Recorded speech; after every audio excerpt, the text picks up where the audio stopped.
حضرت بشر بن حارث فرماتے ہیں صبر خاموشی ہے اور خاموشی ہی صبر ہے، اور گفتگو کرنے والا صبر کرنے والے سے بڑا متقی نہیں ہو سکا مگر ایک عالم جو گفتگو کی جگہ گفتگو کرتا ہے اور خاموشی کی جگہ خاموش رہتا ہے۔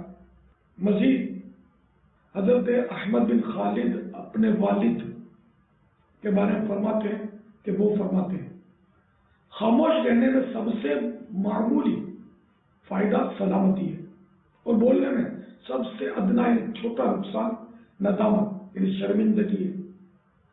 لا یعنی غیر ضروری باتوں سے خاموش رہنا کامل ترین مکمل حکمت ہے۔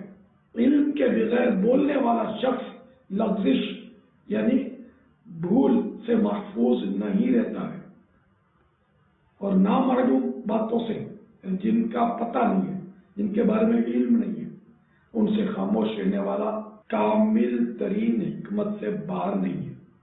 حضرت سفیان بن عیینہ رضی اللہ تعالیٰ عنہ سے روایت کی گئی ہے کہ کوئی بھی اس وقت تک کامل مومن نہیں ہو سکتا جب تک خاموش طبع نہ ہو جائے، یعنی اس کی طبیعت میں خاموشی نہ آ جائے، اور اس کی گویائی یعنی اس کا بولنا جو ہے وہ اچھا نہ ہو جائے، اور دروغ گوئی یعنی جھوٹ سے پرہیز کرنے نہ لگے، اور خالص تقوی نہ اپنائے۔ وہ ہے مشکلات، خاموشی واقعی بہت مشکل ہے۔ اللہ جس کو نصیب کرے تو وہ نصیب والا ہے، اللہ ہم سب کو نصیب کرے۔ کہ اسی کتاب کے صفحے 29 پر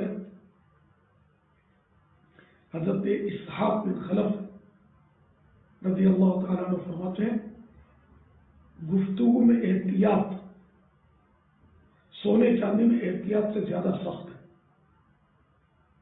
میں اس طرح کوشش کرنی پڑے گی۔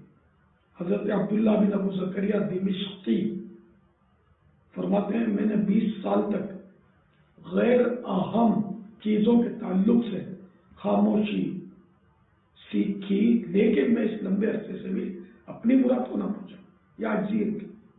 اور بھی بزرگوں کے واقعات ہیں، یہاں تک کہ